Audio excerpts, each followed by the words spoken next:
그냥 제 사견이긴 하지만 스타트업이 말 그대로 시작하는 회사니까 돈을 쓰면 안 되거든요. 그렇죠. 매출부터 일단 일으키고 난 다음에 나중에 뭐 생각을 해야 되는데 이런 회사에서 뭐 서버 산다 뭐 산다고 하면 나가라는 소리밖에 안 나올 거고 이런 거는 소호 서비스들을 위한 그런 클라우드 서비스가 많이 있잖아요. KT에서도 나오기도 하고 네.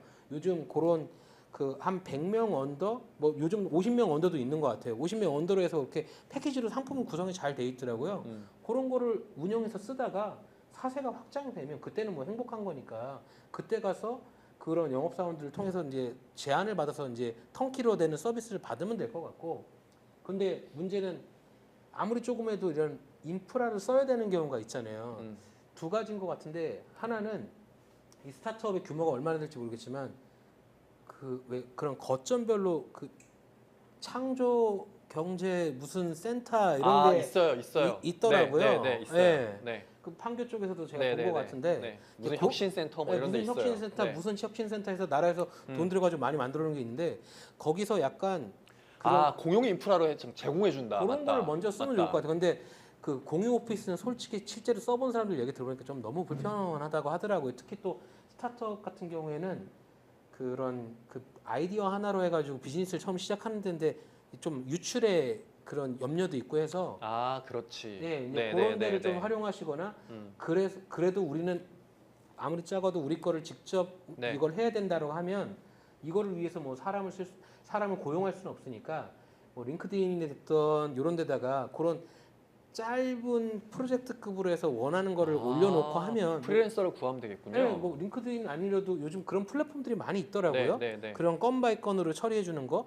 그런 사람들 통해서 하는 게 가장 가성비가 있지 않을까 네. 싶습니다.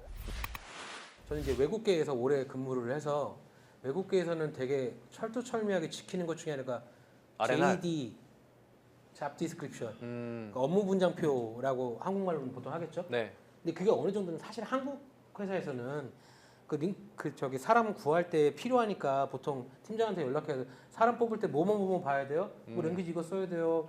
그 컴공과 나와야 돼. 뭐 이런 식으로 이렇게 좀 아사모사하게 써서 주는데 외국계는 거기에 적히지 않으면 네. 일을 하지 않아요. 야.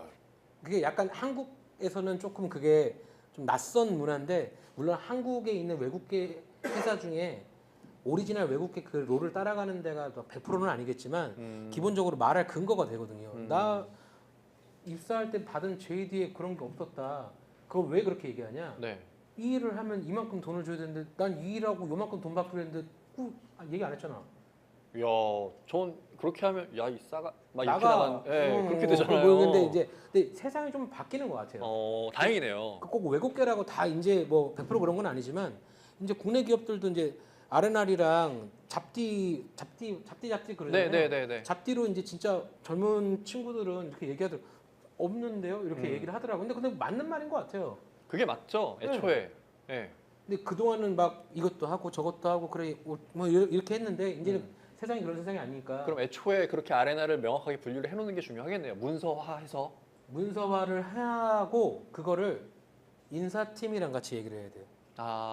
나 혼자 뭐 잽디 갖고 있어봤자 아무 소용없고 인사팀이랑 그리고 이거를 총괄하는 뭐 보통 뭐 본부장이 됐던 뭐가 됐던 그 윗분들이 계실 거잖아요. 이거에 대해서 그래 이거대로 해라고 힘을 실어줄 수 있는 사람에 대한 컨펌이 필요할 것 같아요. 그러려면 이제 문서가 필요할 거고. 그러니까 저희가 녹취 전화가 하나 있어요. 녹취 전화는 IT가 처음에 뭐 IVR도 넣어야 되고 CTI도 넣어야 되고 막 이게 시스템이 많이 들어가니까 IT가 테이크 탁 해가지고 했었어요. 근데 녹취 전화가 점점 많아지는 거예요. 처음에는 몇 개 안 쓰다가 다 녹취 전화를 쓰겠대. 그러니까 전화기 이꼬르 녹취 전화처럼 된 거예요. 일반 전화도 있는데 그거를 원래 여기서 표현하면 공무를 처리하는 그런 GA 부서 같은 게 하나 있었는데 그래서 이제 결국에는 이제 기준점은 정해주긴 했었어요. 기준점을 정해줬고 제가 얘기하고 싶은 건 뭐냐면 그 별도 부서 만드는 거 있잖아요. 그거는 이제 그냥 잘 생각을 뭐 당연히 고민하시겠지만 잘 생각을 하셔야 되는 게 지금은 맞는데 나중에가 애매해질 수가 있더라고요. 왜냐하면 그 업무가 이렇게 밸류어블한 게 아니잖아요. 뭐 이렇게 내가 여기서 열심히 일하면은 뭐 이렇게 경력이 쌓여서 이걸로 딴 데 이직도 하고 도만 이게 아니라 어떻게 보면 반복적인 일이고 이제 좀 현장에서 필드에서 떠야 되는 일을 띄워가지고 네가 해라고 하는 거잖아요. 그러면 인력 운영이 힘들더라고요. 저희도 예전에 비슷하게 다른 데에서 이렇게 해본 적이 있었거든요. 해보니까 한 2년? 보통 계약직 기관 직원들 2년을 단위로 보통 교체를 하잖아요. 그리고 난 다음에 이제 안 들어오는 거예요. 운영이 안 되는 거예요. 그래서 결과적으로는 그런 업무는 다 하기 싫어하니까 아웃소싱을 돌렸어요. 예, 왜냐하면 이제 대신에 그래도 말하기가 좋았던 게 해봤더니 돈 들어가고 효과가 안 나온다는 결과값이 있어서 이제 수능을 좀 빨리 해주는데 사실은 제일 좋은 거는 이것만 별도로 하는 아웃소싱을 하는 게 좋죠. 이렇게 요즘은 약간 생뚱맞을 수도 있지만 요즘은 음식점에서도 요리하시는 분들이 요리만 하고 설거지는 따로 아웃소싱 하는 데서 업체에서 수거해서 한다고 하더라고요. 그 비슷한 케이스가 되지 않을까 싶어요. 저도 되게 공감이 가는 게 비슷한 경험을 저도 한 적이 있어서 이런 어떻게 보면 약간 조직의 통폐합이랑 약간 비슷한 것 같긴 하거든요. 근데 그렇게 통폐합을 할 때 분명히 아레나를 재구성을 하는데 윗사람들은 세세한 어떤 세부적인 내용을 알고 싶어 하지 않잖아요. 됐고 그래서 어떻게 아레나 할 거야만 이렇게 굵직굵직한 것만 하거든요. 근데 윗사람들한테 보고할 때 용과 내부 사람들끼리 합의한 별도의 문서가 저희는 따로 존재했었어요. 저희는.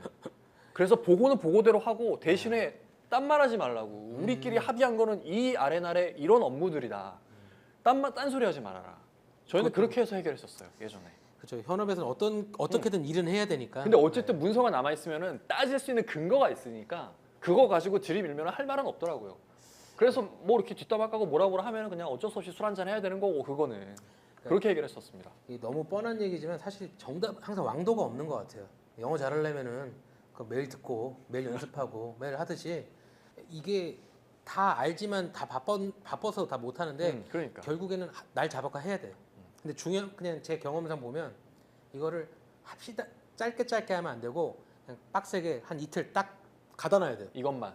여기만 들어가야 돼. 주요 핵심 그 결정을 그런 아레나를 정할 수 있는 결정권자가 들어가서 끝나고 나와야 돼.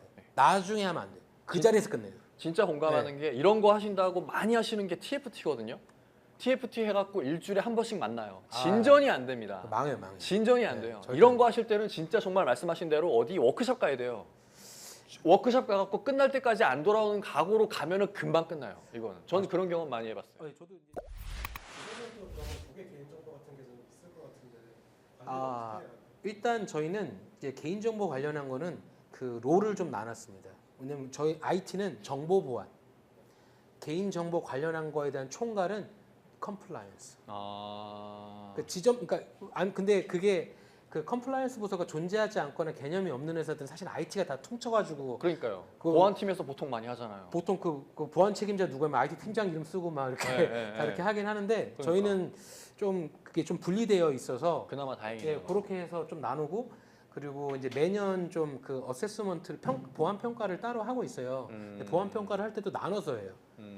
정보 보안, 서버, 뭐 기술 관리 쪽이나 이쪽대로 별도로 하고 뭐 위스탁 정보라든지 이런 개인 정보는 따로 이제 컴플에서 그래서 따로 이렇게 좀 관리하고 있습니다. 그게 아니면 보통 법무팀에서 하는 것 같아요. 그런 업무. 네, 저희가 그 법무팀만 따로 있기에는 규모가 크진 않아서 리갈이랑 컴플라이언스를 묶어서 구성이 좀 되어 있습니다. 그리고 알겠습니다. 사실 개인 정보는 저희끼리 얘기지만 IT 하는 사람이 인발하면 피곤해요.